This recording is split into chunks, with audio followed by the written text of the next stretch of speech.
hear me at the back? Excellent, thank you very much.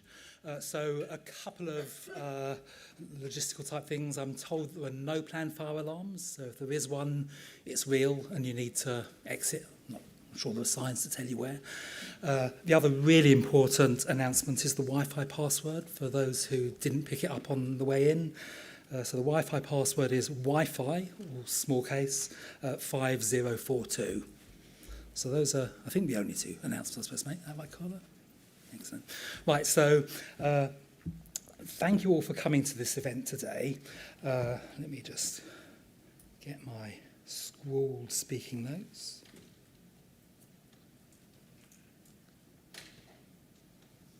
Okay, so I say thanks all for coming.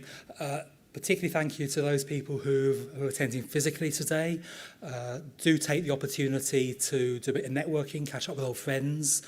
I should also note that there are, I think, a few people viewing this event virtually. I think to those people, it should be possible to submit questions via the platform that you're using, and we'll try and pick up those questions as we go. So in terms of the agenda for today, firstly, I'll provide a brief introduction to the work of the Geospatial Commission on transport. I'll then hand over to my colleagues to introduce the transport competition that we're talking about today. We then have two quickfire sessions at which the participants in that transport competition will present what they've been doing. And then finally a networking lunch where there'll be an opportunity to eat, of course, but more importantly, go and talk to the people who've developed the brilliant ideas we're going to hear about. So that's the agenda. As for myself, as it says on the slide, bloody hell, as it says on the slide, so Steve Unger, Geospatial Commission. I'm an independent commissioner. My own background is as a technologist, mainly working on wireless networks historically, but increasingly interested in the way in which wireless connectivity and data science can come together to drive innovation in various different sectors, but transport is absolutely no exception to that. So very interested to hear what comes through today. Brief introduction to the Commission. We're an expert committee within the Cabinet Office. Our broad task is to unlock the value associated with location data. And it's worth emphasising a couple of points. First, quite important point is when we talk about value, part of that's about economic value. So using data to drive increased productivity and economic growth. But a lot of it is also about using data to drive societal goals, deliver on goals such as net zero. So that mixture of economic and societal goals is really important as far as we're concerned. And then a couple of specific points about the way in which we work. One point I'd like to make is really about geospatial data itself, what we mean when we talk about geospatial data. It's a slightly unfortunate label, frankly. Because historically, geospatial data has been something of a specialist area. It's a discipline which the UK has had great expertise in, but it's been something of a niche. Of course, what's important about geospatial data now is the way in which you can combine, it's really just part of a much wider data economy. Where what you do is you unlock value by combining diverse data sets, including geospatial data, but not limited to it, applying new data analytic techniques, and using that to solve real-world problems in many different sectors of the economy, obviously transport being one. So that point about the much wider way in which we see the role of geospatial data is, I think, really important. And I think linked to that, there's another point, which is that because of that very broad scope, it's important to understand the respective roles of the private sector, the companies that are represented today, and the public sector, as the example being the Commission. Because of the very broad scope of what we're interested in, it's often going to be the case that it's the private sector that's doing the heavy lifting, driving innovation and investment. Our role is to try and facilitate that through targeted interventions which help the private sector deliver. So that's also quite important. Let me say a bit more about what that means in terms of our programme of work on transport innovation. And I'd like to talk about that really under 3 headings. So the first point I'd like to make is that it's always useful, I think, in any aspect of public policy to have a strategic vision for what we're trying to achieve as a country. And I don't by that mean that you can predict the future. Indeed, one of the great things about innovation is it's just surprising. You can't predict what's going to happen. But it's still really important to have some sort of strategic vision because that helps you set priorities and gives you a sense of the direction of travel. We published our version of that strategy last year. I think it was called Positioning the UK in the Fast Lane.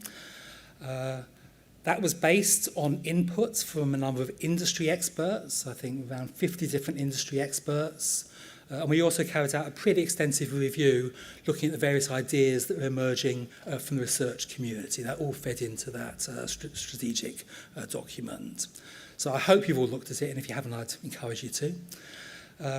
A couple of things I took away from that strategy. One is just the fascinating rate of change in the transport sector. So, we're changing the way we power vehicles, we're changing the way we connect them together, we're changing the way we control them. So everything's changing. Amazing innovation going on. And we also see a range of new types of business models developing. So mobility as a service being a classic example, but there are many others. So that intersection between technology and business is evolving very fast. At the same time, what I find really quite fascinating is just, I suppose, the level of uncertainty about the market going forward. And the most obvious source of uncertainty is that we don't yet know how travel patterns will settle post-pandemic. What does the new normal look like for commuting and all the rest of it? And that creates uncertainty as to demand for transport services, for mobility services, both aggregate demand and also uncertainty as to the modes of transport that people want to use. So we just need to live with that uncertainty. And despite that uncertainty, there's enormous potential for data-driven innovation in transport.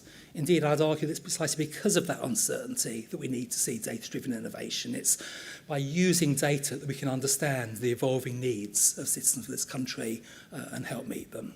So data-driven innovation, even more important when you face uncertainty. So that's the strategy. The second strand of work that we're carrying out is looking at some areas where there are gaps between what we expect the market to deliver and what we need as a society. And that's always the case. That's no disrespect to what the market achieves, but there will sometimes be things we want to do beyond that. A classic example at the moment is the development of electric vehicle charge point infrastructure.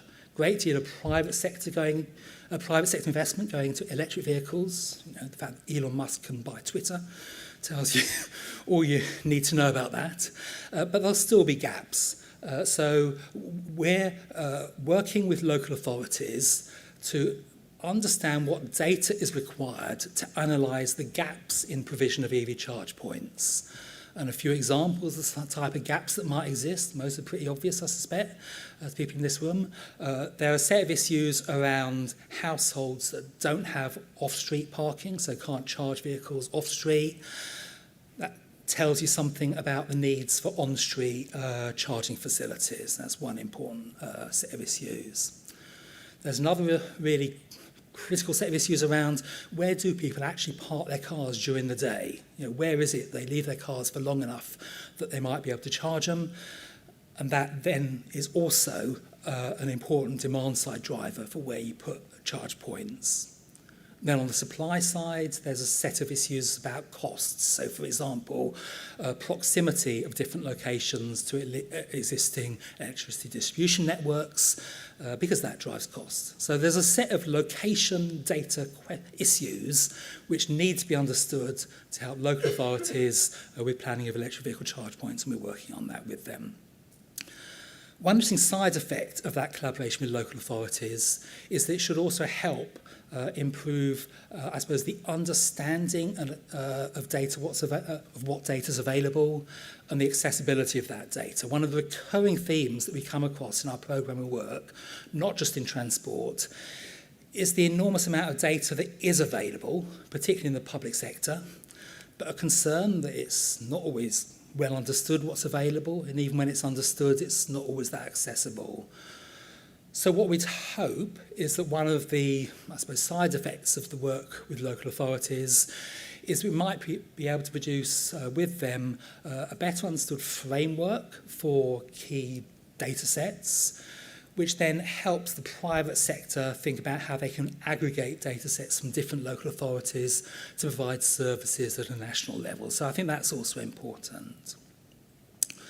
And then the third area of work is actually the area of work we're going to talk about today. It's providing modest but hopefully helpful amounts of funding for people who've got great ideas to help them develop those ideas to the point where they can get commercial funding to take those ideas forward. That's the subject of today's discussion. I think it looks like it's been brilliant, actually. I mean, I think we've got 200 plus different proposals for the first phase of the competition. I think that probably tells you all you need to know of, I suppose, the interest in this area and the opportunity that's available. The opportunity that's available to use commercially driven innovation to meet societal goals, and that's, I think, for me, what it's all about. With which I will hand over, I think, to Carla to introduce the actual competition stuff. And I think Alistair as well. I've lost track of it. Is it over to you, Carla? Thank you. Good morning, everybody. I think most of you will know that this has been my pandemic baby, so it's lovely to sort of see this come to fruition. So quite overwhelming, really. Just to give you a little bit of background into the competition process itself, and then Alistair will give you a little bit more detail. So for those who don't know, Innovate UK, we are part of UKRI, and our aim is economic growth, which we do through funding and connecting. And SBRI is a perfect example of that. So this is Small Business Research Initiative, and this is different to a grant. It's pre-procurement, pre-commercial procurement, and it's a 100% funded contract. So it was perfect for this because it really brings together the potential end user, so the potential customer, with the innovator. So it was a really good opportunity to bring those together, which in the room today, I know we have hopefully some potential end customers, and there will be lots of networking, which is great. So SBR is a really good way to do that. So how did it work? It seems like such a long time ago, looking at Joe, it seems such a long time ago that we had these conversations, and the world's very different now. But back in January 2021, we launched this competition, and we had over, as Steve said, over 200 applications. So this was, as Steve said, it's a really good demonstrator to see how bringing together geospatial with transport, it was a new area for us, and it was the first time we'd done it. But it really demonstrated the appetite in the market to bring those particular areas together. So it was quite overwhelming when we had over 200 applications. And from that, we funded 28 fantastic projects. And I know some of you in the room today from phase one, which is great to see. So they went on to do 3-month feasibility studies. So really looking at those earlier TRL stages where they could look at the concept and would it work, would it not work. So that was the early stage for those projects where they got up to £75,000 each. And then we had a closed competition where those particular phase one competition project winners could go through into a closed competition for phase two, which was the meaty part of the competition, if you like, which is where they could really get to demonstrate their feasibility ideas. And so these were funded up to £500,000 each, and for 8 months to develop their prototype and develop it. And as you will see from outside, I'm sure you'll all get to go around all the demonstrators outside. You will see some amazing things that they have done with that funding. So it's been incredible to see. So I think there will be a lot of opportunities for you to see what people have done with that. As Steve said, modest funding, but actually they've done an awful lot with it. It's been stretched, which is fantastic. So I'll pass over to Alistair, who's going to talk about the themes. Thanks, Carla, for that. So yeah, I'm going to focus really on the objectives and the outcomes that we've seen at a programme level from the Transport Location Data Competition. So right back at the start, as Carla said, it feels like a lifetime ago now. But we kind of set out 4 sort of key objectives or transport challenges that we wanted the projects to address. This came about from quite an extensive bit of stakeholder engagement that we did with the public sector sort of transport network that we built. And the sort of 4 themes and objectives that came up were mobility as a service. So here it's really about how we can connect different modes of transport, particularly those that are public transport providers, which are normally lower emission than private vehicles. So how we can sort of link those up and also make sure that they run as low emission as possible. The second being active travel, and here we were kind of focused on basically enabling and enhancing the safety of active travel to try and get more people to use it, as it is one of the most low emission transport modes that we have in the UK and globally. We also looked at supply chains. So here about how we can sort of optimize the distribution, the sort of routing, optimization, storage and delivery of goods across the UK. So that could be, that spans across roads, rail and maritime, so all the major sort of transport domains there. And then the last sort of objective there that we had was around capacity, so how we can boost that, and that is really around increasing the efficiency of our transport networks, so making sure that they can take as many people as possible and making sure that they run on time and there aren't any delays or costs associated with that. So all the projects in phase 1 and phase 2 address at least one of these objectives. And we've kind of seen, particularly in phase 2, that the projects have kind of evolved from this as well, and they kind of fit nicely into sort of 2 sort of core themes, which is how we've orchestrated the quickfire sessions. So the theme for quickfire session 1, that's around sort of operational efficiency and safety. So there's 3 projects that really closely sort of deliver on that and align to that. And the quickfire session 2 is around reducing transport emissions, which a number of the projects address through their geospatial solutions. So enough on the objectives. So in terms of the outcomes, and as I say, this is at a program level. We'll go into the project-specific sort of benefits and outcomes in a bit. But at a program level, I mean, for us, one of our main objectives, and it was great to see it delivered, is that it's about bringing innovation and innovation of geospatial technologies to the market, especially commercialising R&D. For that, as the innovation team at the GC, that's really important for us, because we need to commercialise R&D to deliver the benefits back to the UK, the UK economy, society, or the environment. So it's great to see through phase 1 and phase 2 how we managed to bring that to the market. And linked to that, what's been great about the SBRI approach is that all the projects have worked really closely with their sort of public sector supporters or challenge sponsors. And for us, that's really key, because it means that our innovators understand the operational and real-world challenge of their customers, and that therefore means that the solutions that they have developed address those issues. And that makes it much more likely that they will, A, be commercialised, and B, deliver benefits back to their customers and the public sector and the wider public who use those services. Aside from that, it's been great to see some of the businesses sort of enter new markets and sectors, particularly within the transport space. So it's great to see our funding has enabled them to sort of pivot some of their existing sort of solutions and ideas to new markets, which for us is great because it shows the spread of geospatial. And it's pervasive, and we want to see it more widely adopted across multiple markets and sectors.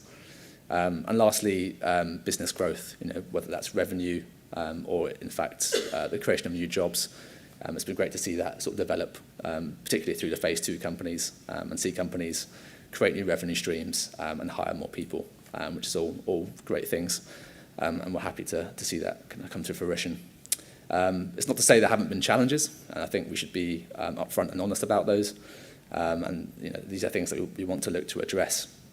So the first one to mention is around the accessibility and findability of data sets. So some of the companies have found the typical sort of licensing barriers to those data sets. So we need to work and continue to push this sort of QFAIR approach to data. It's around making sure that it's quality, findable, accessible, interoperable, and reusable. So at the Commission, we're doing some wider work on that, and we're making good strides to make sure that the UK's sort of public sector geospatial data is as available as possible. Aside from that, there's also commercial barriers. Commercial companies aren't always keen to share their data because they have concerns about how it's used and if it gives advantages to their competitors. But it's been great to see a number of the projects have managed to overcome those by articulating the benefits and value of the data and solutions they propose. So we have seen some great sort of data sharing agreements being signed. The other one to point out, which I think is always an issue with innovation, it's not just geospatial innovation, but more widely, is the procurement routes to market. These are often really complex, especially with the sort of larger public sector organisations. And this can particularly sort of inhibit the commercialisation of innovation. And in most cases, particularly, it affects SMEs, a number of which have taken part in this programme.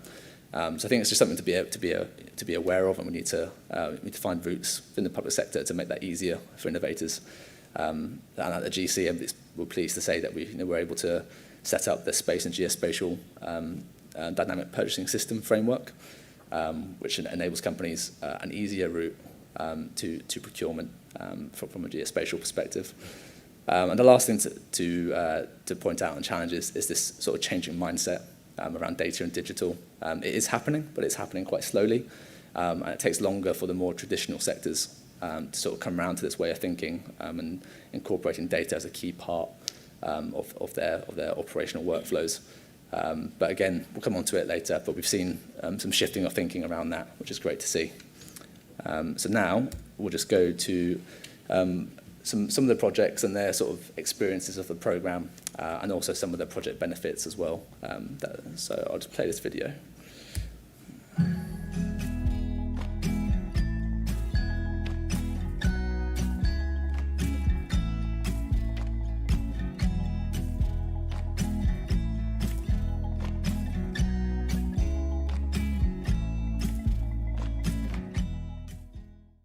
Location data can be used to improve the efficiency of our transport networks and to drive us towards the future of mobility. Working with partners in the UK Government, the Geospatial Commission has provided support for innovative solutions to public sector transport challenges. We've helped advance initial proposals from businesses to the prototype stage, where they can be trialled and tested by customers. I'm looking forward to watching these projects develop further, and to the Geospatial Commission continuing to support the growth of the UK geospatial market.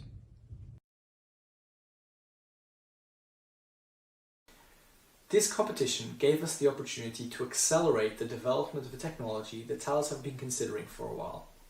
It also gave us a place to be able to discuss the opportunity with potential customers and partners who will eventually benefit from the solution. It's really enabled us to demonstrate some of the benefits that we thought were possible and some of the approaches we thought we could do, but just didn't have the resources to do that, both internally but then obviously with the support of our partners as well. So for example, the smartphone app that we developed with a partner, we just wouldn't have been able to do that without this funding. This project appealed to us because it was all about geospatial data. And at Dynamon, we've been analysing geospatial data for the past 5 years to help the commercial transport industry reduce their CO2 emissions. And this project enabled us to develop a new tool called Zero to address key concerns around the transition to zero-emission vehicles.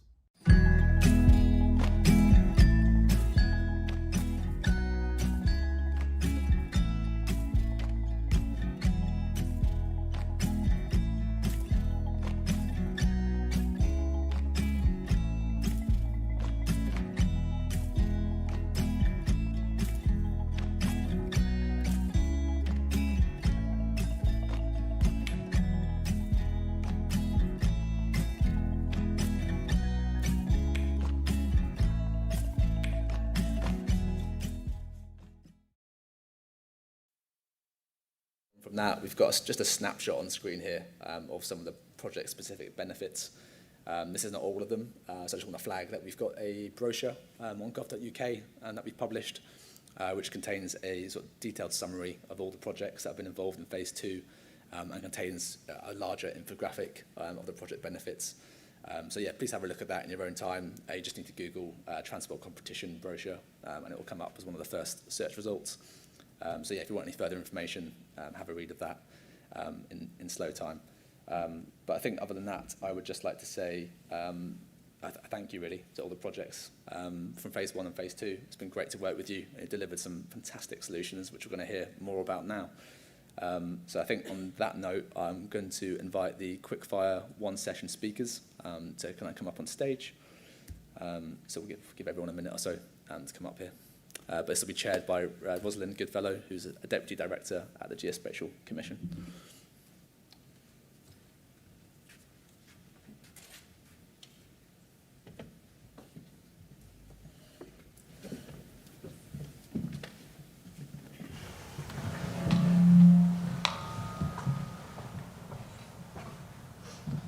Hi, as Alistair just said, my name's Rosalind Goodfellow. I'll just take a few minutes to introduce the panel. As you've already heard today from a number of my colleagues, location data has always been fundamental to mobility, and its role going forward would be just as crucial with our increasing need for a greener, safer and more efficient transport network. And that's why I'm really excited today to be joined by some of our competition winners. Use the microphone so people online can hear as well. Sure. Okay. Is that good? Okay. Now I need to talk quieter because otherwise I shout and hear myself. Okay. So Guy Berau, a technical solutions architect from Thales, Hayden Bartlett-Tasker, managing director at Hack Partners, and Linford Bacon, CEO and co-founder of Engenius. This session groups together these 3 projects that they will talk about that help improve transport efficiency and safety through the use of location data combined with advanced analytics, which are then easily integrated into live operational environments. The projects primarily achieve this through the automation of operational processes, 24/7 monitoring capability, and using data to create digital twins which help organizations to better understand their operations and identify efficiency and safety improvements. I just have one comment to the panel, which I have already chatted with them about, and they've assured me they're going to keep to their 5 minutes, as this is a quick fire session. But anyway, enough from me. It's my privilege to hand over to G now to kick us off discussing the automated rail geospatial observation system. Cheers. Yeah, could I just get the little clicker, or? Yeah, that'll do. Perfect. Which one? That one. There we go. Good morning. Thank you very much. My name's Guilherme Berão-Gui. I'm a solutions architect at Thales Ground Transportation Systems, and today I'll quickly introduce our project Argos. So very quickly, a quick introduction to Thales. So Thales GTS effectively are developing innovative solutions to signaling and maintenance challenges. And in particular, there's a couple of statistics on the slides there just to give you an idea of what we're currently doing and of our scope. Effectively in the UK, we've got approximately 200 people working within our signaling and transport environments. And effectively today, we're trying to deliver the future of tomorrow. And the quick introduction I'm going to give you today into our project looks at how we can use some some data to support some maintenance activities with Network Rail. So to start with, just very quickly, we've all been on trains before, I hope, at some point in our lives. I'm sure you've probably at some point been on a train and felt that it was a bit bumpier than usual. Chances are you've probably gone over something called a track geometry fault. It's an incredibly common type of fault that exists, which actually is quite a small fault, effectively, for Network Rail, and they develop into really big problems for infrastructure managers. Now, Network Rail are actually very good at trying to identify some of these faults. They've got some of the most advanced techniques in the world, compared to other infrastructure managers, to try and identify these faults in almost real time and try and rectify them. They have a total of 7 measuring trains that effectively run the network pretty much 24/7 while we sleep. They're still checking out, make sure our railway is safe. And despite that, there's still some parts of the network that they just simply don't have the capacity to monitor. And so as a result, they actually have to rely on manual track workers to monitor some of those sections of track. And as you can imagine, this causes quite a significant amount of cost. It's not a very efficient process, and really doesn't provide the needs of the connected infrastructure that we're developing today. And as a result of that, in the last couple of years, some track geometry faults have actually been the cause of freight derailments. So clearly there is a problem there to solve. Now, we've been speaking with Network Rail about how we could solve this, and one solution could be something to do with in-service vehicles. So the everyday vehicle that we're already using today could perhaps help Network Rail. Now, Thales are actually developing a solution called the Next Generation Positioning System. Effectively, a positioning system that uses a series of sensors built into the train and a proprietary sensor fusion algorithm capable of providing train position and the accuracy of that position for a number of applications. Now, we're developing this system as a platform because effectively we've recognized that being able to deploy a single system on a train is expensive and hard, and so being able to deploy a platform capable of running a number of applications would be much more beneficial to infrastructure managers. Now, Argos, which is what I'll be talking today, and the project that we've been working on with this competition, is one of those applications. And effectively what we're trying to do is we're trying to automate the detection of those track geometry faults using some of the sensors that will already be on these trains for other applications. So in 2021, we obviously started a feasibility study as part of this project.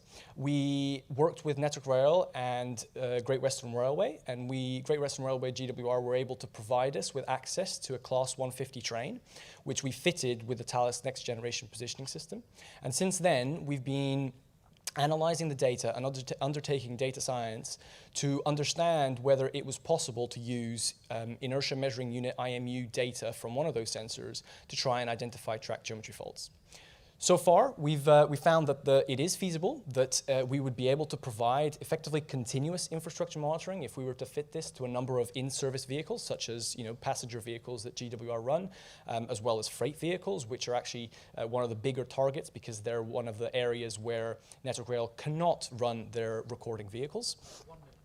And this has resulted in conclusions that we can actually reduce the pressure off Network Rail.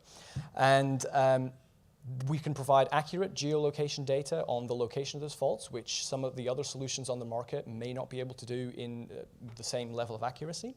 And we think we'll be able to have this industrialized in the next year and a half.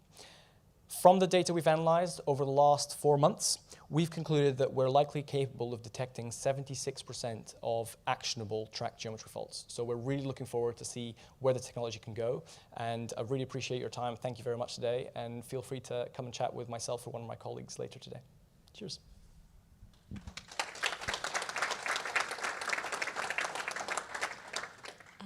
Thanks very much. And we'll next have Hayden from Hack Partners to talk us through DeLorean. Sure, good morning everyone. I'm going to ask everyone to stand up. If you can't stand up, raise your hand. If you're online, raise your hand.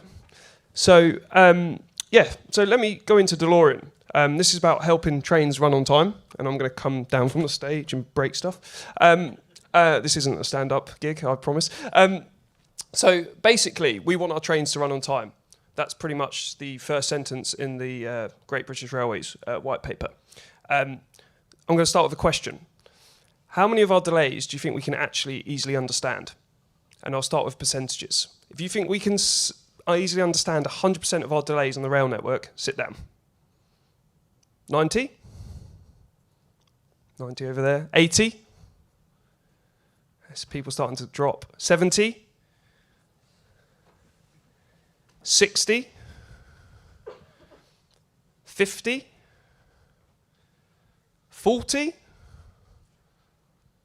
30? Are you just winding me up? Yep. Okay, 20? 20.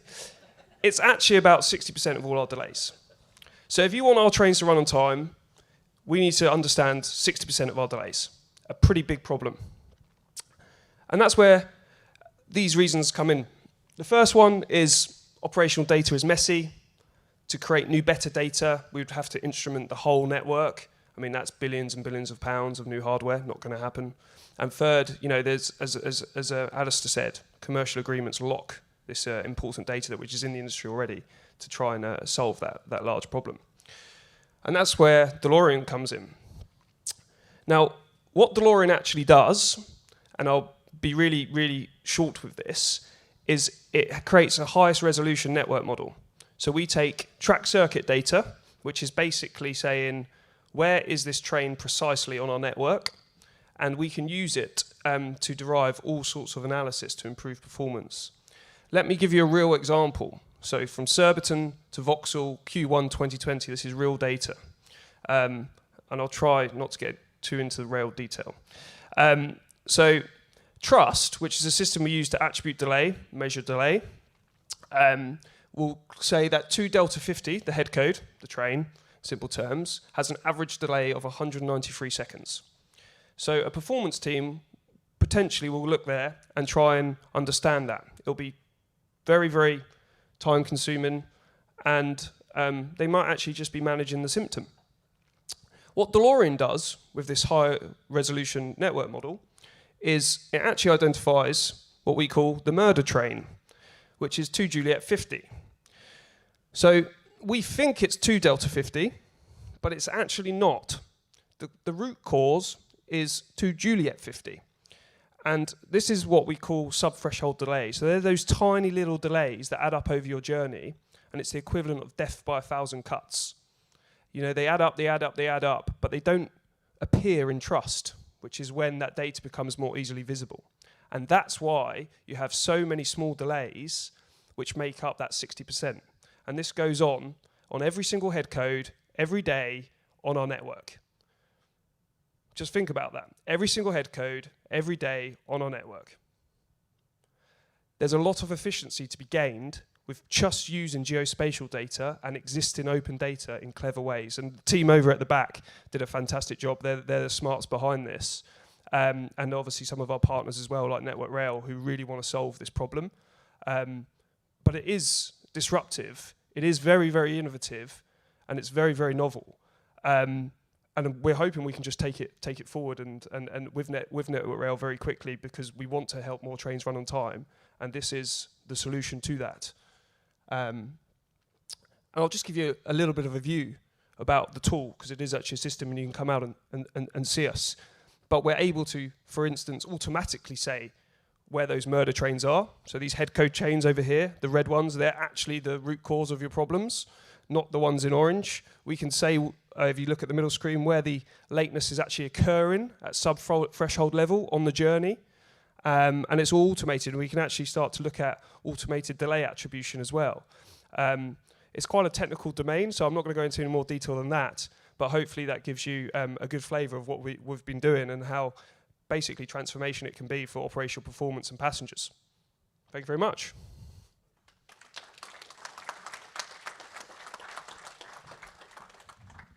Thanks for that, and thanks for helping me get my Apple stand out for this hour. So appreciate the standing.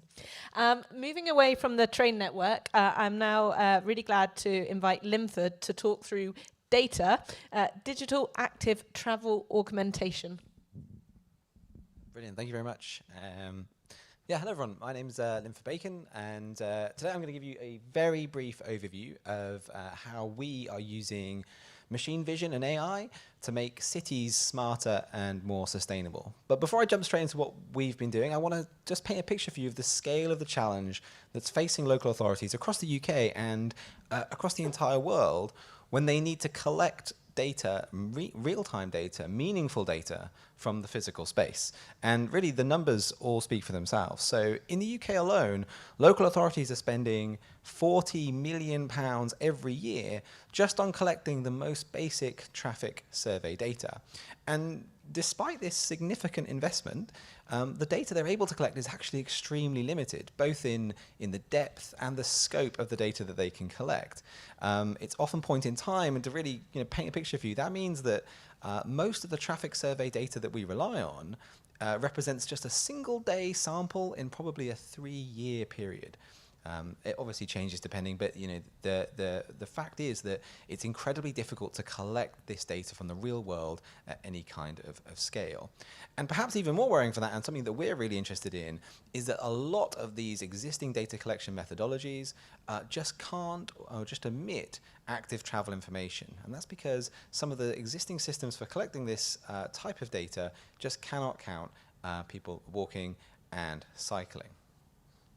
So really, we've worked with the support of Innovate UK and the Geospatial Commission over the last 6 months to develop what is a radically different approach to enable local authorities to collect the data that they need. And our system relies on absolutely zero hardware by reusing existing infrastructure that local authorities already have in operation today. And it provides 24/7 real-time continuous monitoring of both traffic and active travel data. And it does all of this at a fraction of the cost of existing solutions. So let me tell you how it kind of works. So over the course of 6 months, we've developed a scalable cloud platform that connects to and streams footage live from the existing CCTV cameras that local authorities already have in operation.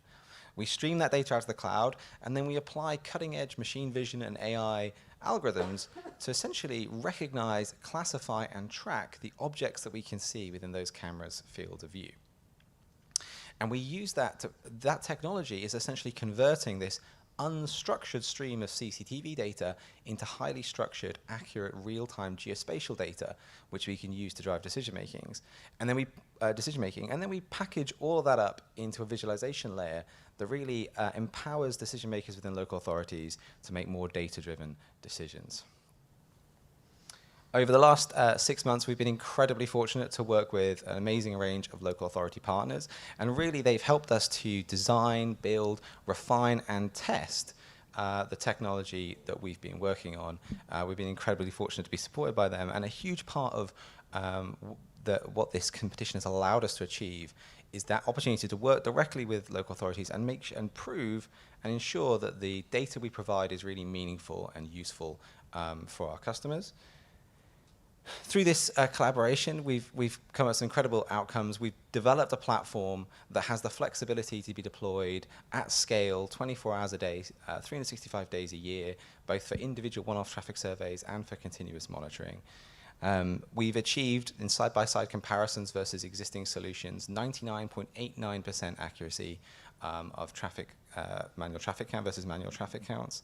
And as I say, it's a significant saving. We estimate that this technology could save councils up to £100,000 each per annum using this tech. We've found this to be an incredible competition. We're really excited by the direction and this is taken, and this project and this technology is playing a huge role in our mission to help make cities all over the world smarter and more sustainable. Thank you very much.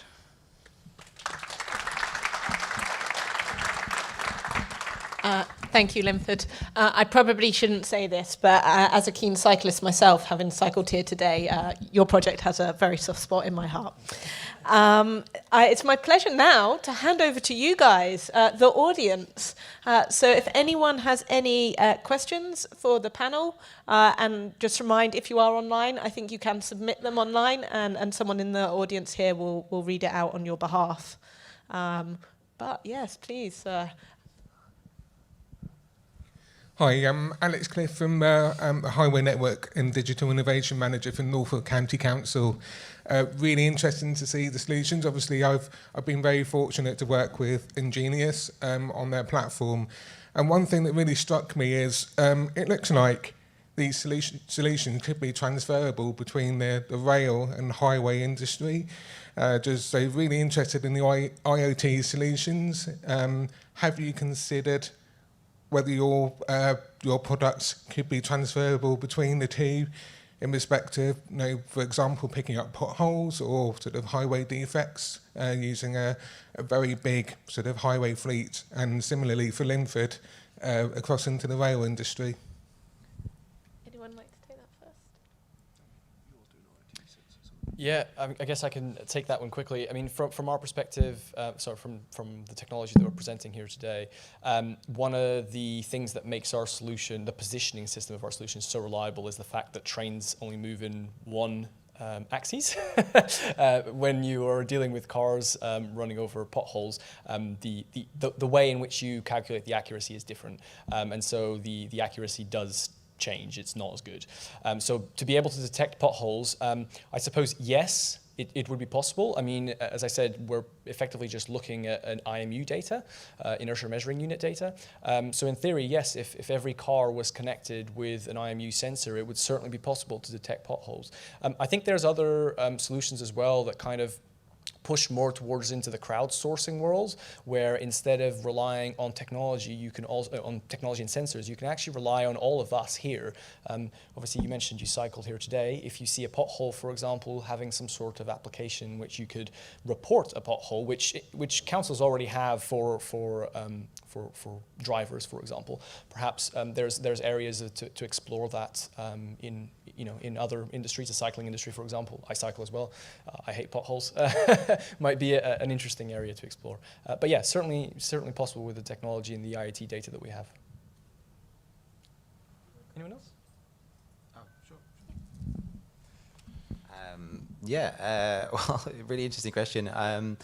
I'd say that not so much on trains themselves, but certainly the technology that we use that allows us to identify and track pedestrian movements is exactly the kind of thing you could put in, for example, a train station on a platform, and you could use that to do things like obviously detect where crowds are, but also do things like safety, distance to the platform, et cetera, understand where there's congestion of pedestrians. It's very much a similar approach that we would use in outdoor spaces, but applied to kind of critical infrastructure points is definitely something we are considering.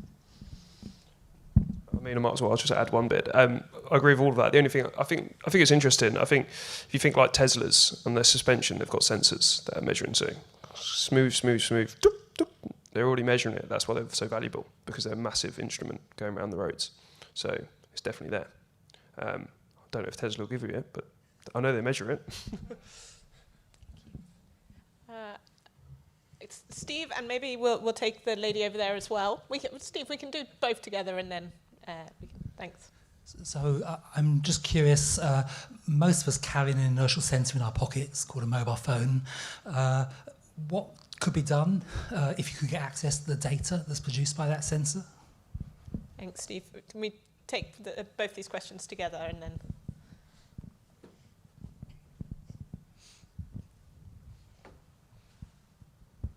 Thank you. Thank you. Thank you for the panels. It's very interesting. I just want to follow the gentleman's question. And also maybe you can consider as an advertisement or complementary to the panels there. I'm a professor in UCL. Actually, I have a startup called Spacetime AI. Actually, we are making use everyone's data, mobile app data, to derive multimodal flow, including train, road surface, cycling, and walking. So we are open for business, including local council, because we just had all this data processed. And more importantly, we have 3 years data starting from 2020. So Spacetime AI, I'm Tao Chen from UCL Spacetime Lab. Thank you. And the guys, I can talk to you later as well. Thank you. Thank you. You guys want to talk about mobile phone? Thank you. So I actually have a bit of experience and a bit of a war story with this. And I don't mean to be doom and gloom about it, but I think it's actually important to add at this point, and it's something we want to break down, right? So in rail, commercial contracts hinder innovation and progress, right? As I was saying with DeLorean, all that data is there. Half the project was trying to get access to data in the second phase. Like, maybe not half, that's unfair on the team. But honestly, it's a big point. But on the phone piece, right, they have got great sensors in those phones and the technology, but they are closed platforms currently. And I actually got burned. So we did something really, really smart, and we thought it was really, really cool. But then we got blocked on a route to market because we weren't allowed to come through and use their APIs in that way or come to the App Store. It cost me a lot of money and it wasted a lot of time. So it is there, but that is the commercial piece. Like, you have got sensors. The APIs that the platform owners have, and I won't say the names of all the phone companies, are better the ones that they give the developers. And if you do use them in a way, their APIs, accelerometers, stuff like that, in a way that they feel they might want to use to commercialize themselves, they probably will take a look at that closely. And if you ever want to hear about that war story, you can come and talk to me afterwards. But it is a great idea, but you'll have to go into partnership with them. Yeah, it's actually quite interesting because we actually have a separate project that we're working with Network Rail where we are exploring the use of IMU data to support track workers on track. track workers quite often need to rely on additional workers to provide them protection on the railway, and there are certain types of technology that we're exploring, including data from mobile phones, that can be combined with other slightly more reliable sources of data to really provide a really good output, not just on the positioning and the location of a track work, but also whether they are moving. Perhaps they haven't moved for a while. Maybe they're lying on the floor because they've had a heat stroke or something. There's a number of different applications for that. So yeah, it's really good point.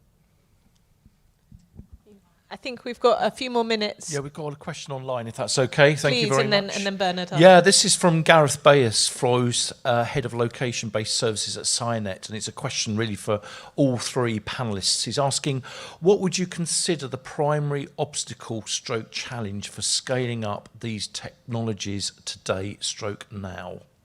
Great. And Bernard, can I take your question as well? And then the panel can...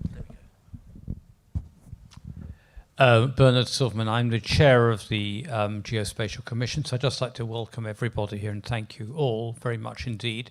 2 points. First of all, of course, you described a crowdsourcing, putting a sensor on Roz's bike is an example of crowdsourcing where she doesn't actually have to do anything other than cycle over the pothole deliberately in order to make it bounce. So what you've got here is an enormous system of data, mobile phones, what's in my shoes, what I choose to report, what's on the train, and so on, so on, so on, so on. So have you considered in what you do the carbon footprint of the enormous computer time and energy involved in doing all this? Because that's a piece of the puzzle that we don't always think about. Because it's not free. We always think of computing as free. I always have, but it isn't. And it has its own energy and carbon footprint. And do you build that into your calculations? And it's not a question. It's just saying one needs to think about that too. Thanks. Would anyone like to take either of those? I'll probably just start with the carbon footprint because that's a really good point. And the more we shift into analyzing data and having big data centers are actually surprisingly efficient. Solution we're proposing here is not based, half of it is based on a data center, but a big portion of it is based on edge computing on the actual train itself. So yeah, it's a really big question. Thales have a strategy in which we are trying to reduce our carbon footprint, and it is something that we're considering when we're taking solutions to market. At this point, at the stage in the TRL level that we are at this point, we've not considered that, but it's a really good point. And it does raise the question of whether it should be considered more, perhaps even a question that is asked earlier in the competition to have just people think about it, perhaps. It's a really good point. From a commercialization, very quickly, from a commercialization question from the question online, I'd probably say that the biggest challenge is actually selling these things to customers. I think we mentioned previously that there are frameworks and contracts that are required when we're dealing with big infrastructure managers like Network Rail, for example. Thales have the huge advantage that we're already a contractor to Network Rail. And in fact, in this project, we've worked with an SME called Incremental, and we've been helping Incremental recently in effectively establishing a relationship with Network Rail, both through Thales, but also independently. And we're trying to push that more and more because we acknowledge that it is very hard for all the SMEs here to be able to commercialize something with a customer. So it's a really good point. I think that's the biggest challenge. Yeah, just on the commercial point as well. I know we're short on time, so I'll be quick and hand over. I think it's as an SME, it's definitely the procurement side. Like we've proven it, we can do it. We've done it in the southern region, and Network Rail is one of the most congested areas and one of the most highly critical pieces of national infrastructure. And we know it will make a difference. We know it will work. Can we get to market? Difficult. But we're trying because it will benefit passengers. So that's that point. I think on the point around on the green point, I think this is actually quite interesting. Crappy code will increase carbon emissions, so it's really important that we have efficient code. Second point is, if people don't know this, but they also do green data centers. You'll pay more for your services, but you can actually reduce your carbon footprint by using more efficient technologies from the big cloud providers. If you click on, we use GCP. If you click onto certain areas, you will pay more. So people are a bit put off by it. But in rail, we have the science-based workshop targets. So it's easy for us to say, look, we're going to cost more because we're basically using green services as part of our net zero goals. So if you haven't looked at those, they are hidden away on your cloud platform somewhere. They'll probably cost you a bit more. Yeah, brilliant.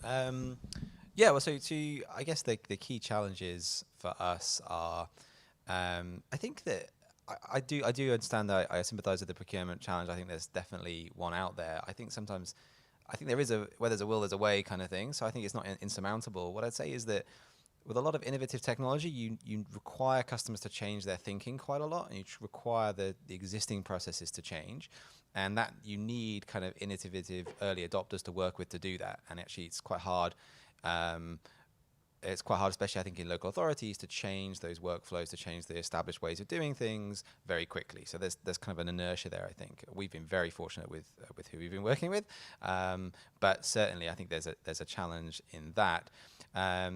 In terms of the carbon footprint of data centers, I'd say we feel that pain very keenly. Ours is a very process-intensive process. We do everything in the cloud, in data centers. One thing I would say that's to the advantage, I think, and hopefully more and more of the world will go like this, is that we're directly penalized for spending more, right? Our compute cost is high, and working on efficiency and scalability of our platform was a huge challenge. You know, bringing this down to a price that we could make affordable and sustainable for our customers means being efficient with compute. It means making good choices about how we reduce the amount of computing we need. So I feel like the interests of us and the planet are kind of aligned when it comes to computing, because no one wants to spend more, right? Thank you so much. Some really interesting comments there from the panel. Is there another question from online? From the online audience, and the question is, what are the sustainable solutions for tourist information centre within transport location data? What do they mean by tourist I'm not quite sure. Samuel, if you could online let me know a little bit more what you mean by tourist information centre, please. That would be great. I suppose it's really about transport and tourists, isn't it, at the end of the day, and how your services might help. Efficiency. I just see, given the time, I'll also see if there's any last question from the audience here for the panel. Go on, Alistair, please. There we go. Yeah, cheers. One more for Linford, just from your data platform. How will that help local authorities improve the safety for active travel users? Sure, do you want to take that one? I think I better, otherwise... no, thanks, Alistair. No, really good question. So the technology we've developed actively tracks active travel, so cycling and walking, and we geolocate that in the real world along with all other road users. So there's a lot you can do with that data to work out where cycling is dangerous and how you could improve things. So a classic example would just be passing distances. So because we've got every vehicle located, you can see exactly how close vehicles are passing to cyclists on different stretches of road. We can measure how quickly they're passing cyclists on those roads. We can measure what type of vehicles, because a bus going past a vehicle, by a cyclist at a metre distance is probably much more dangerous or more intimidating than a motorcyclist or a moped. So you've got all this data, but we also have transit data through junctions. So we can look at heat maps that show, do cyclists have to cross lanes? They have to cross multiple lanes. They have to stop and wait in various places.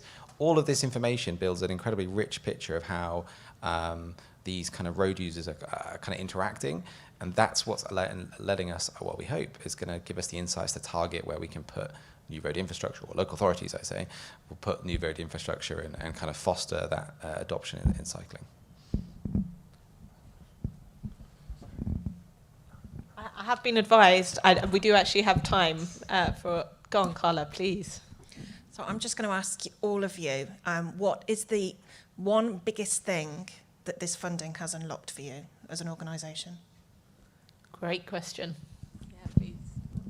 I mean, we're pretty lucky we get to solve like one of the biggest challenges in rail, and as an SME that's a real privilege, especially as we like rail and technology. So for us as like people, like that's fun. And also like for us, it's allowed us to move into a new market or vertical within rail, which is operational performance. So that's really important for us as well, because without it we wouldn't have been able to do that. So it's a huge opportunity for us as an SME, and you know the potential is huge. So track circuits or axle counters, which are the loggers which tell you train location, and obviously have GPS as well, are the same all over the world.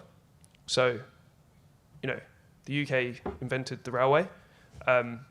We should be able to manage its performance more effectively in other areas in the world, and I'm hoping we should be able to export it as well to bring like big growth again in the digital railway space, which is kind of like the next evolution of the railway, from the more physical space. So for us, it's a massive opportunity there, and yeah.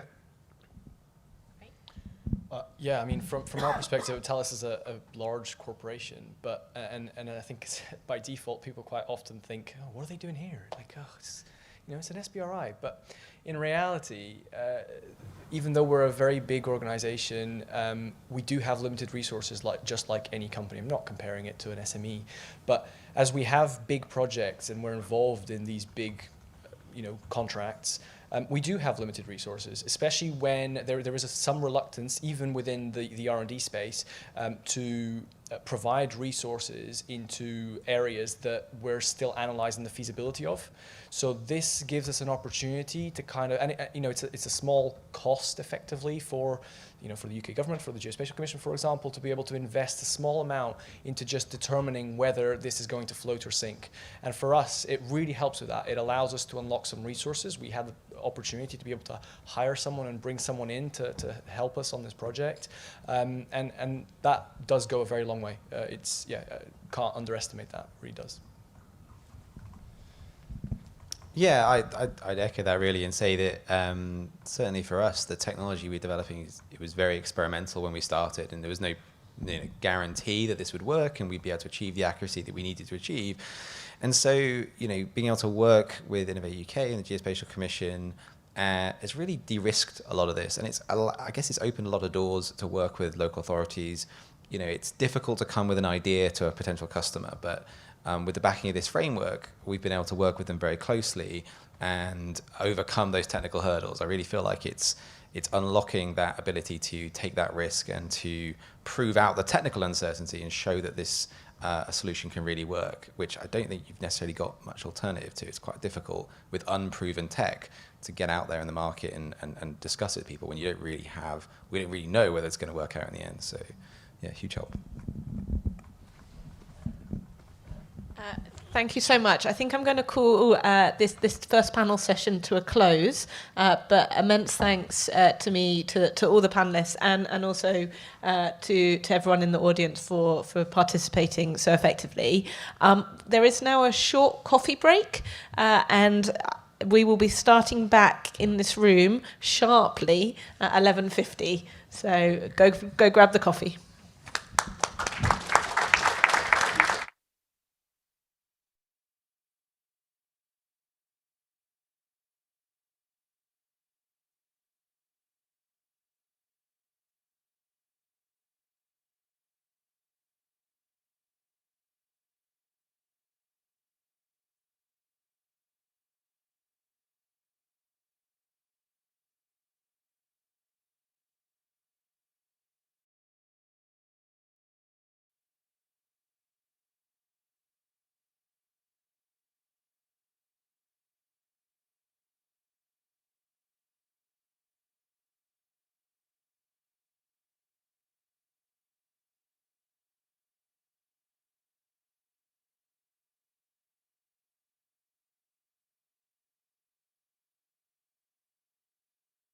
Is everyone back in the room?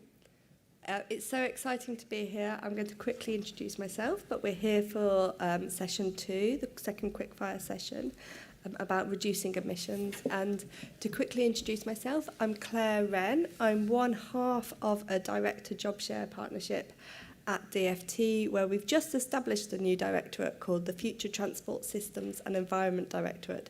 So it's totally relevant and super exciting to be here, and I'm hoping to get lots of ideas about the work that we'll be doing in the coming years. It's also a delight to be here at the Geospatial Commission because I was there right at the inception, and it's amazing to see what's been done over the last few years and how much it's grown. We were just talking about, we thought maybe 20 members of staff were what was needed, and I think it's up to 76 now. So that's incredibly exciting to see. So we're here to listen to the incredibly diverse panel of Angus, Bob, Martine, delighted you're there, Martine, Richard and Josh. So why don't I go over to Angus to start? And Angus is from Dynamon, is that how I say it? And Yes, I'm going that's to right. keep you to 5 minutes. And Rob's also in charge of keeping you to 5 minutes. Okay, thank you very much.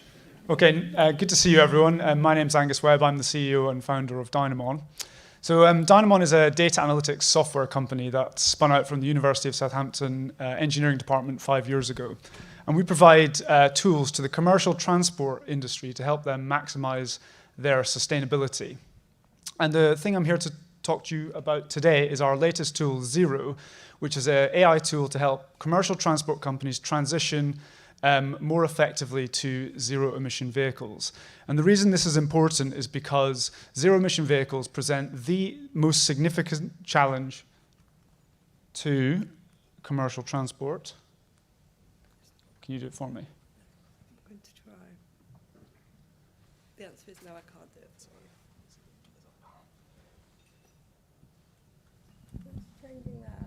I'll keep talking, it's fine. No, it's fine. So yeah, zero-emission vehicles produce the most significant challenge to the commercial transport industry because they're currently more expensive than internal combustion engine vehicles and less capable. Okay. And that's obviously very important because in the commercial transport world, cost is everything, and reliability. Think of any supermarket operation, any delivery operation. It must work, but it also must work profitably. So we developed Zero to address these key challenges for zero-emission vehicles. And the diagram on the right there explains how Zero works. It's been a little bit messed up by your PowerPoint, but anyway. So the key input data sources are the fleet geospatial data, which is their telematics data and or their routing data from their existing platforms that they already have. We don't provide any hardware for this. And also going into the to Zero is our EV performance database that we've been building over the last year and will continue to build.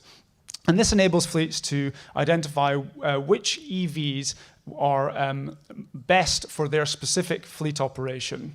It enables them to identify where electric vehicles can replace existing internal combustion engine vehicles.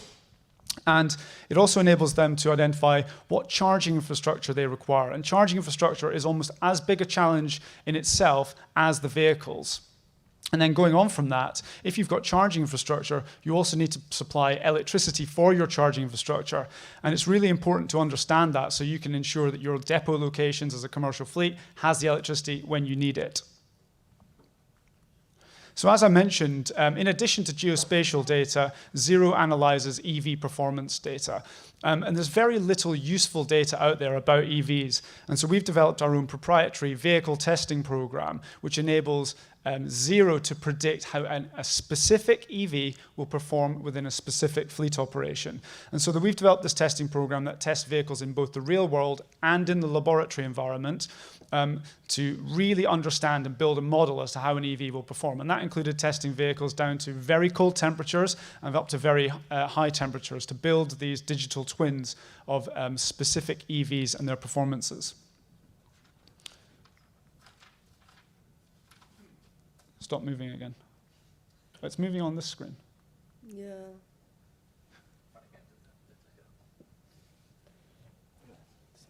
We can do very high tech, but we can't do very low tech. Or maybe it's medium tech. Maybe a clicker is medium tech. There you go. Yeah, don't touch it. So here's an example of Zero, the tool, in action. So what was really important to us is it had to be very intuitive to use. These companies are extremely busy, and they needed something that was slick and easy to use. And we developed this alongside a number of fleet partners.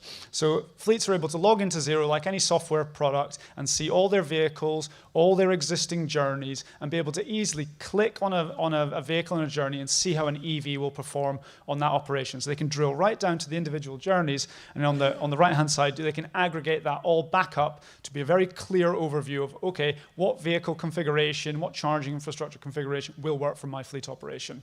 And we've had immensely positive feedback by designing it this way. About a minute, sir. Okay, fantastic. So yeah, as I said, we developed Xero alongside, fleets, really important fleets who've got very sort of critical operations, and it was really important for us to do this. We didn't want to develop this in isolation and then bring it to market and see what fleets thought about it. We worked alongside some of the most significant fleets in the UK, including Sainsbury's, Royal Mail, Wincanton, etc. And we also worked very closely with commercial data providers. So on the left-hand side, they're all the commercial data providers that fleets commonly use in the UK. So all the integrations that are required. So we're very happy that fleets have been involved in this project from the beginning, and that's resulted in a tool that we have a lot of commercial interest in. So we're very very grateful for that strategy. So yeah, thank you very much. If you've got any questions, I'm happy to take them later or come and visit our stand. Super.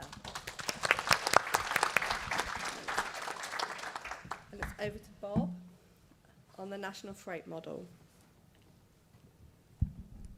Hi, so I'm Bob Hickish, and I've been the City Science technical lead for the National Freight Model project. So City Science is a company that was founded with the core objective of addressing decarbonisation. Today, we're a SME with a team of transport, energy and finance specialists supported by data scientists and software developers. For our clients, we provide tools and consultancy work. And although today's project that I'm talking about is about freight, we also do a range of other things that might not necessarily be freight related. For example, developing a cycling infrastructure plan. But onto the freight project. So freight is a hugely important system for our day-to-day lives. It gets the goods that we want to the place that we need them to be. It also contributes a huge amount of money to our economy. But then in tension with this is the fact that it produces an awful lot of carbon. Transport is the largest carbon emitter, and the vehicles that move freight around are responsible for about 18% of that pie. Clearly, this is a really big challenge for both government and the private sector. Lots of big decisions to be made, strategic plans, but the thing that we've heard time and time again from them is that they struggle to have all the information that they need to come up with these critical decisions. To give you an example of this, you can go out and count the number of freight vehicles on a road. That's easy enough to do, and that data is readily available. But you wouldn't have much idea about what's inside those vehicles or where they're going to and from. So improving this data and making it available to these decision makers is going to result in better decisions. And that's the geospatial challenge that we set out to address. So our solution, we've developed a software tool. And you can see here I've got some screen grabs from the tool, and the tool's available in the room next door, so come and have a look. And underneath that tool, there's two key things. The first is a new model which we've developed, which helps gain those data sets or data items that were question marked in my previous diagram. So adding new data, high value. And then also we visualize that so that the user can draw maximum insight from that, come up with robust solutions, really making the most of these complex geospatial data sets that we have. So if you are in the public or private sector and you've got a freight-related challenge that you're trying to address, how can we help you with this tool? Well, we can either provide you with access to the tool directly. Our feedback so far has been fairly intuitive to use, or we can give you the data to go away with and do your own analysis with, apply it to downstream uses. But also, we can use this tool for our own consultancy and do the heavy lifting for you and provide you with the answers. But then as well as this, our model gives us a great new foundation to then go on and build more bespoke models with. And this is something that we have already started to do as a result of this project. We've got one follow-on contract where we're developing a locally bespoke model. So to sum up, and that's another slide picture from our visualization there on the end. So to sum up, we're very happy with the tool that we've been able to create with this. There's still some more work to do on it, but that's a work in progress. We've conducted a trial with Transport for London, and they have been very happy with it and are suitably impressed that they want to commit to a second trial as well, which is a work ongoing. So thank you very much, and I look forward to taking your questions.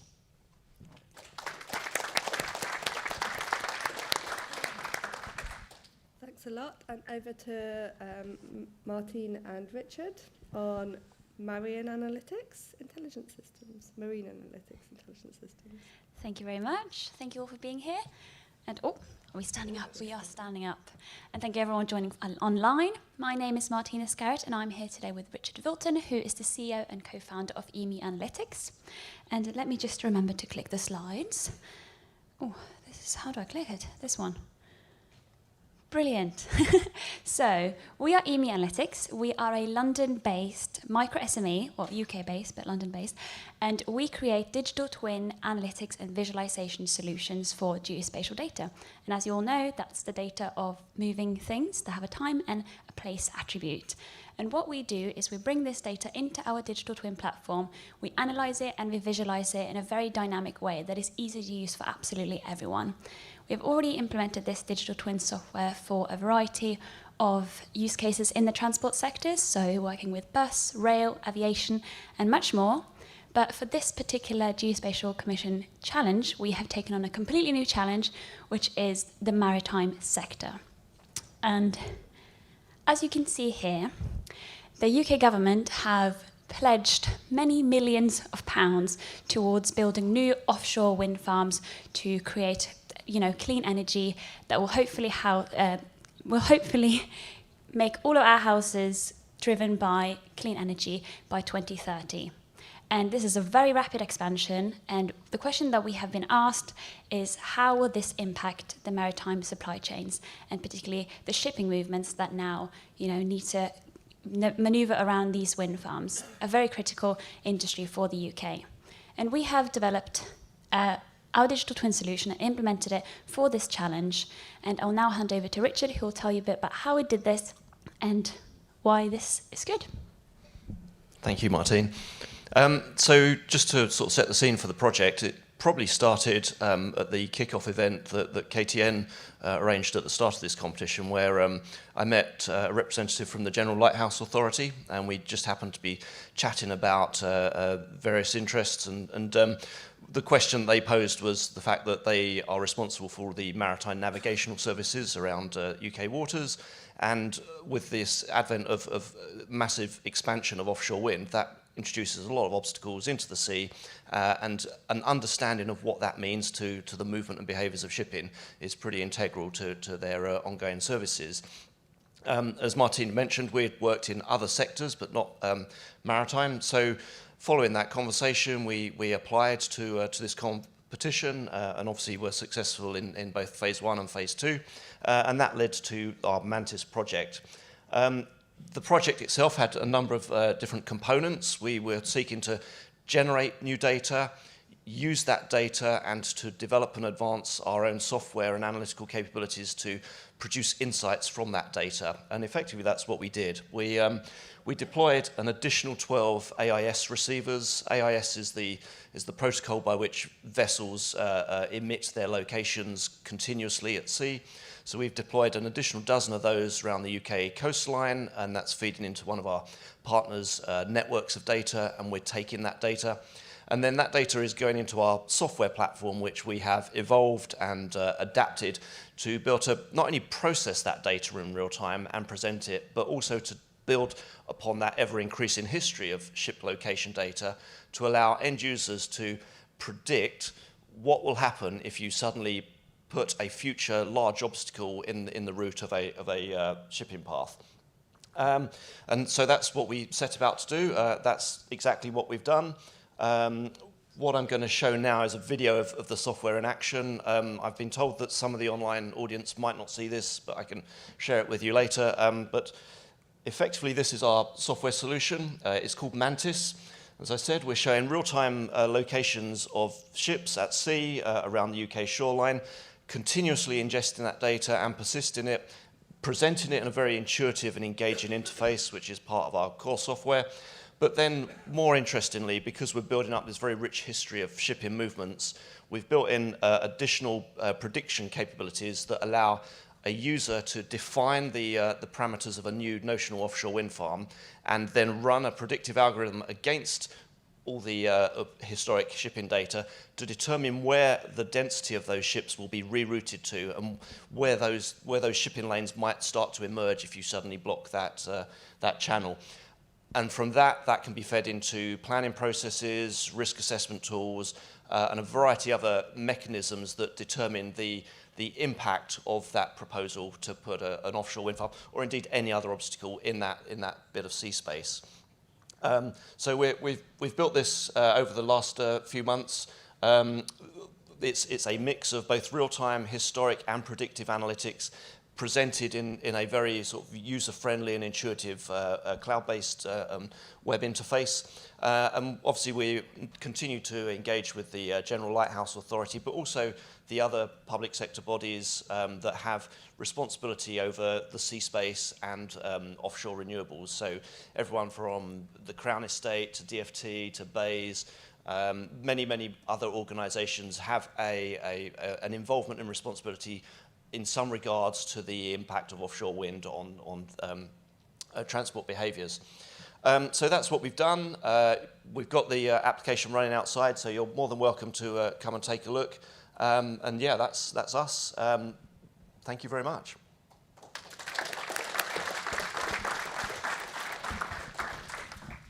Super, thank you very much. And last but not least, it's Josh. Hi, thank you. I'm going to stand down here because I'm right on the edge, so I didn't want to fall off. It would be bad to topple over. Yeah, be some way to finish. We're going to start with a bit of participation because we've had a few presentations now. So can you let me press that one. I'm going to talk. Our project's called Optimizing Geofencing. Can you raise your hand if you've heard the word geofencing before? Ah, okay, quite a lot. It's an expert room. Oh, this is great. Okay, can you keep your hand up if you know what it means? Still most. Okay, so I won't go into that too much detail. It's just when the location of a vehicle is used to change its behaviour. That's all it is. What we're focusing on here is hybrid vehicles that have some electric range, and we're thinking about how can we best use that through geofencing. So that's it really. So basically we wanted to demonstrate how geospatial data can be used to both optimize the existing use of geofencing and extend its application to other vehicles. And really the focus is then to achieve immediate improvements in air quality, right? So we know electrification will improve air quality, but we can't expect everyone to go and buy an EV overnight. We will still have lots of vehicles driving around for many years. So we want to try and make improvements immediately, basically. And we did three things. You can see kind of three main objectives at the bottom there with our partners. So we wanted to reduce emissions from existing geofenced buses, enable geofencing on existing hybrid vehicles, and then optimize geofencing plans for best air quality. So I've got one slide on each of those. Sorry, the formatting hasn't quite worked here. So basically, Brighton and Hove buses operate a fleet of geofenced buses, so they automatically have that capability, but they run with like a fixed zone around the centre of town. So as it goes into the middle of Brighton, they go into electric mode and they come out again. That's not really the best way. It does have an impact on emissions. So the chart on the right shows the NOx emissions. You can't see the axis, so I'll just describe it. The baseline hybrid vehicles are as the grey, The blue is what the baseline geofenced vehicles have, so there's a good improvement there from geofencing, and the green is what we were able to achieve. So we got an extra 30% benefit from geofencing here. How did we do that? Well, basically we varied the zone definition and we optimized it through detailed co-simulation of the vehicle model plus the traffic environment. So that uses lots of geospatial data sets all brought together, running basically a digital twin of the buses under different conditions. We varied the zone definition for the geofencing with passenger loading, route direction and road traffic conditions, and we got that 30% improvement in NOx emissions. On top of that, we also got a 7% fuel consumption improvement, which you don't actually get with geofencing improvement at the moment. So you can see at the bottom right chart there, the grey and the blue. When you implement geofencing on these buses, you don't really see an impact on fuel, but we were actually able to get a 7% improvement. These are from measured emissions on a bus, so they're real results here. Actually, the benefits that we got are similar to what you can achieve with a dedicated bus lane, because we also tested that as well. But obviously, you know, the impact of changing the code here and optimizing the zones is far smaller than putting in a dedicated bus lane and all the disruption and impact that you might have there. So that's one of the key results. The second area, as I mentioned before, around implementing geofencing on existing vehicles, we developed a smartphone app and a data platform. You can just see some screenshots here. And we were able to basically install that on certain vehicles. We got some drivers to come in, install the app for us. And we did a month-long trial with around, I think it was 11 drivers driving around Brighton. These are hybrid drivers. And basically, the way it works is the app records data from the vehicle through an OBD reader. It sends it, packages it up with some mobile phone data as well to the cloud. And then we look at where the vehicle is used. We look at what the air quality is in the town. And we say, well, this area is probably the best area for you to use your electric mode. So then we push out a notification as the drivers are approaching that zone, say, please, drive as best as you can in electric mode here. Most hybrids actually have a little EV mode button, so you can force it to be in EV mode for a bit longer than normal. And if you drive carefully, you can do that as well. So basically, by influencing the driving style and use of electric mode, we were able to reduce particulate emissions by 23% and NOx by 10%, which is pretty significant considering all they needed to do was install an app, broadly speaking. So we were quite impressed by that. Obviously, if we rolled it out to a larger fleet of hybrid vehicles, that would be a pretty significant impact on air quality. Had a really positive impact on the participants, so all of them said they felt more environmentally aware. Some of them actually reported a measurable improvement in fuel usage, so it saved them money as well, which was an added bonus because we weren't necessarily aiming for that. And some of them have said they'll continually to kind of manually geofence after the end of the trial. So they've uninstalled the app, but when they drive into the more polluted areas of Brighton, they will force it to go in EV mode, and they've learnt how they can drive carefully to reduce their emissions there. So that was great, really impactful outcomes there. And then the last slide. And I think you've got 1 minute. So. Great. So then what we also did was develop a tool chain to link SUMO, which is traffic simulation environment that we used in the bus optimization, to Rapid Air, which is Ricardo proprietary software used for air quality modeling. And what we did was then demonstrated the impacts of the bus and passenger car geofencing applications there, so actually predicting what the air quality is in town if you were then to roll that out across the fleets. So we can use that tool not just for geofencing plans, but just for general mobility scenario planning as well. What is the impact on traffic diversion? What's the impact of not only tailpipe, but also non-tailpipe emissions? We developed some brake and tyre emissions models there. And so we can capture full effects there and allow local authorities to optimise mobility for best air quality. And that's it. I'm done. Super.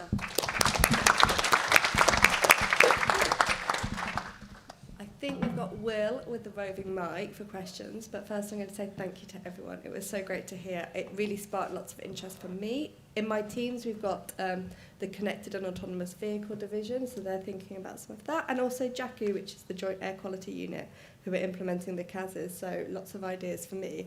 Hope lots of ideas for you. Who's got some questions? Bernard Silverman again. It's the geofencing presentation.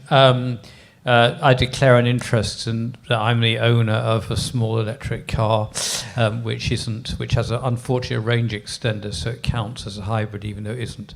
Now, does your application do what I might call negative geofencing? In other words, to say, you know something, you should not be in EV mode just at the moment because you should be charging up your battery because you're going to be in, and the other thing is, does it take account, and presumably it does, of the relative difference in efficiency depending on whether you're driving fast or slow? Because electric is better when you're slow, isn't it? And so on. Yeah. Yes, yeah. So the short answer to both of them is yes.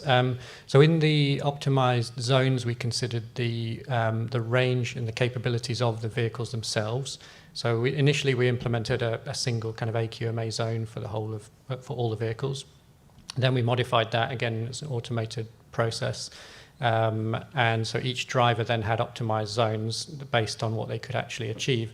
And anecdotally as well, one of the drivers sort of noticed on the first zone that she came off the A27, which is the main kind of highway. And when she got into where it was saying, please use electric mode here, she didn't have enough range to do it. What we, completely independently of that, the way the tool had optimized her zones actually pushed her electric mode further out of town and said, you're actually better off going into EV mode here because the air quality is still not great here. It's not as bad as the middle of town, but it's still not brilliant. So actually, if you can use your electric mode here, that's going to have your best impact on air quality. So it adapts, so according to that, basically. Of course, what you'd really like to do is to know what the person's going to do. That's actually more difficult. So you'd have to use some kind of machine learning. Now, it's easier on a bus because you know where the route's going. Yeah.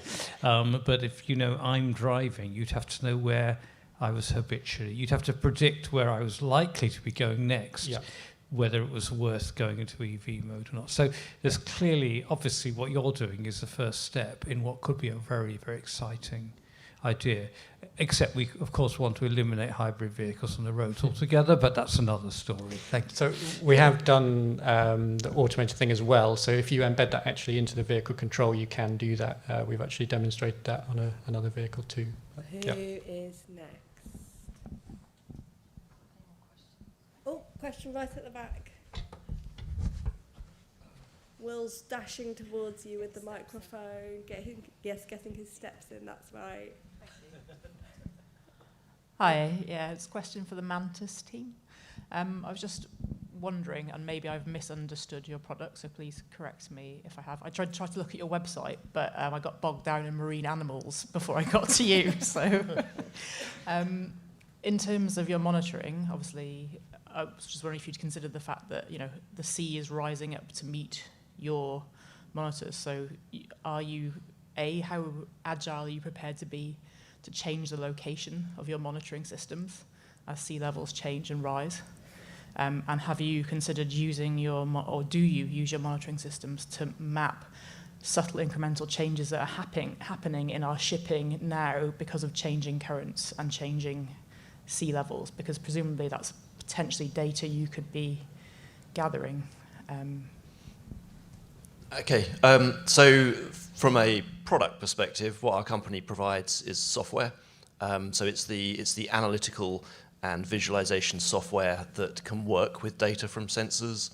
For the project, we were working with data that was provided by a partner, Shipfinder, and utilizing new sensors that we deployed around the coastline, but those sensors are only really detecting the position and movement of vessels at sea. So we're joining the dots to connect those points to make vessel journeys, and then against those journeys we're then analysing the routes and paths.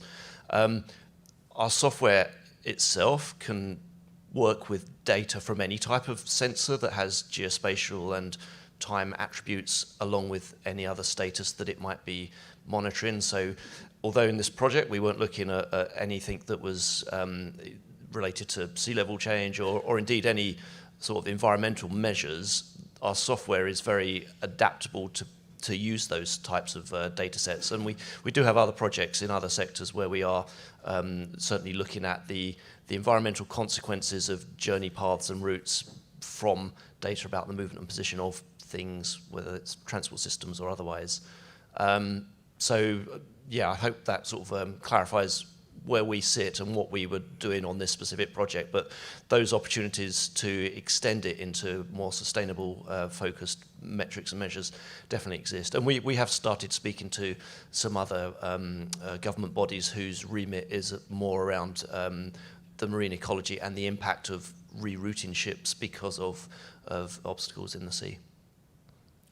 Thanks. I'm tempted to say we need a question over here just to get Will with his steps back in. So is there anyone in that corner willing to ask a question, help Will? Or go on, Alistair. Oh, come on, Will. We're helping you get your steps in. Oh, that was lazy, Will. Real lazy. So 2 questions, one for Angus and then one for Bob. So Angus, interested to get your thoughts on what you think are the biggest barriers to the electrification of commercial fleets. I'm interested in that too. And then the second question for Bob is, what's the main differentiator between your freight modelling technique and other modelling techniques that currently exist in the market? Okay, the biggest barrier for commercial fleets adopting zero-emission vehicles is 2 things. It's cost and feasibility. There's a third item there which will be around vehicle availability, but we'll park that one. So cost and availability. Currently, zero-emission vehicles are very expensive, and the technology is always improving. So why would you buy an electric vehicle today when you know there's going to be a better one tomorrow? You just wait. It really does help that there's a deadline. So 2030 is the first deadline where you will not be able to buy an internal combustion engine car, which includes vans. So all your home delivery vehicles from Amazon, Sainsbury's, Tesco's, whatever, they will be in that category. And then in 2035, there'll be small trucks, and then 2040, big trucks. So those deadlines are really important. I think it's really good that the UK has done that. The second thing is feasibility. So fleets need to know what solution is going to work for them. And without tools like Zero, they just have to do a trial and error approach. It can be very expensive, and they'll be pushing up against those deadlines because they won't be able to be on the front foot and finding out solutions that work for them. So the real need for Zero is the fact that they don't know, without significant trial and error, cost, delays, making mistakes, what the optimum solution is. And that's why there's a huge market demand for it. Here's my top fact on the cost, though. It costs about 1/10 of the price to run an electric vehicle than it does an internal combustion engine. And that's without the forthcoming petrol price rises that we'll inevitably get. Yeah, that's absolutely right. So total cost of ownership is the word that are used in commercial fleets. And total cost of ownership is cost of the vehicle, its lifetime, and all the fuel and maintenance, etc. Zero-emission vehicles cost more to buy, but they cost less to run. And so currently, that TCO, total cost of ownership, is still more expensive, but as the vehicle solutions improve, it will become cheaper. And the gap between petrol/diesel and electricity. Yeah, exactly. So it's not a big problem long term for zero emission vehicles, but it's that sort of transition phase which is challenging. Super. And I think there was a second question. Sorry. Thank you. Yeah, it's a great question. So there's 2 parts to this answer. The first is comparing against the data which is already readily available, distributed by the DFT. And the differentiator between what we're providing and what you can get from the DFT is a much, much greater level of disaggregation. So both geospatially, but then also, for example, I cited knowing what's inside the vehicle or where it's going to from, starting to really drill down into the causes of what you're seeing there on the road. The second part to the question is there is at least one other company in the UK which produces freight data similar to what we're producing here. I don't know the ins and outs of their methodology, so I can't sort of do a direct comparison, but I will say that our method, the really innovative thing about it is that we have a very strong focus on representing the supply chain. So that recognises that goods don't just go from where they're produced to where they're consumed. They might very often go via at least one warehouse. And in terms of there being another company doing this similar thing, I think it's a great thing that there are 2 there's now more than one company doing this, because it means that, well, the data sets can challenge each other, and it will ultimately result in more robust data for the end users making these decisions. And freight is such a huge challenge. Like every time I look at the data on this, it's just like, oh, you know, I think you had a third of trips are empty. You're like, well, there seems to be a lot of space for improvement, so there's a space for a lot of people to help. I think we've got time for one more question. We've got one online, if that's We've okay. got a question yes, online. yes. Super. So it's and then two hands have gone up, and Will can start to one, run two, then. and That's then great. From Gareth again online, and he's saying, as a man in the geospatial profession, I'm aware that we have a diversity issue in the sector. Any comments that we can use or KTM programs that could be used to improve things? So it's about diversity within the sector. It seems very hard to. It's a tough. Well, definitely, it's not Martine's job to change it. Absolutely. It's. These guys should answer that question. Yeah. I feel it. It is a little bit tough to put it onto the kind of this particular panel, but it would be really super if anyone did have any views. And I think one of the things with this is that we have to really lead by example, don't we? And I'm delighted to be here. And obviously the Geospatial Commission has Talia at the head, so that's amazing to see. I can make a comment. So I'm not in a position where I make hiring decisions within City Science, but I can talk a little bit about what happens at City. Well, there's two things actually. First of all, so this is something that we've identified internally. Some of the members of our team feel quite passionately about this, rightly so, and we sort of have had a few sessions where we've spoken about it and tried to identify some strategies that we can include to help with the diversity in our team. And the reason this is important, or particularly in our company, is that as well as doing better work with a more diverse team, we are in a position of where we are helping people design their transport systems. And if the advice for that transport system is coming from a place, of a very non-diverse place, how can we be sure that the transport system that we are helping to create represents everybody fairly and works for everyone? Bob, that is such a brilliant point. That's such a brilliant point. Shall we go to the other questions rather than leave people? I feel like it's a quite tough one to give this panel. There's one right over there.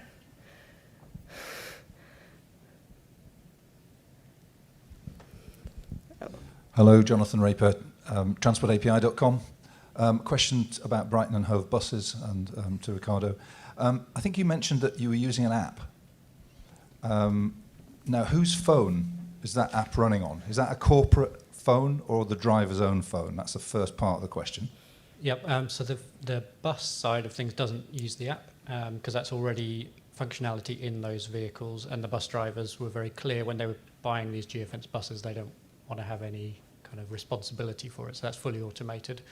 All that we're doing really on the buses is changing how the vehicle control responds to other factors. So rather than it just being kind of hard-coded in as a single zone, it has a variety of zones depending on different parameters. Yeah, the bus doesn't use the app, is the short answer. I'm glad to hear that, because there are lots and lots of people approach us at Transport API. I'm going to encourage you to be efficient in your questioning. It is efficient, just saying, can we get drivers to use apps? And of course you can't, because of general laws about using mobile phones whilst driving, and also the trade unions and so on. Yep, exactly. Thanks. Super, and a question just over here. Very last question of the session. It's coming. Will's getting his steps in. So it was going back to the point about total cost of ownership, which I think we all get in terms of economics. We all know consumers don't like paying lots of money up front. Sure. So I wonder to what extent data can be used as a way of creating new business models. So it goes back to some mobility as a service bit. How do you translate the total cost of ownership into mobility as a service, which allows consumers to pay for something they can afford? any very quick thoughts on that, or that might be a great one to discuss it's really over lunch? Important, but even you say consumers don't get it, but businesses don't like it either. It's all working capital, it's all this right? jam for tomorrow stuff that we keep getting told. But we put a lot of work into TCO data and educating our customers. Look, when it says it's cheaper, it is actually cheaper, but they need to almost see overwhelming evidence to justify paying more for something upfront to get a long-term saving. But it is that, it's education, it's data, it's validation. We put a lot of effort into that at Dynamon, because ultimately you're telling someone to pay more for something upfront for a long-term saving. I've got very, very quick. I'm just going to use Chair's prerogative. Are the bigger companies better at making that decision? Yes or no? 50-50, unfortunately. Yeah. And on that inspiring note, I think it is over to Steve. But thank you to everyone on the panel. Thank you to the questions.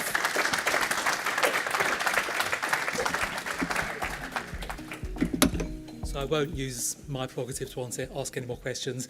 Let me just say thank you to everyone who participated, the companies who participated, the speakers who've come along to explain what they've been doing, to Carla and Innovate UK for the work you've been doing throughout the programme, to the team at Geospatial Commission, to all of you for coming along. Thanks very much. And basically lunch, networking, and see what's out there. Thanks very much.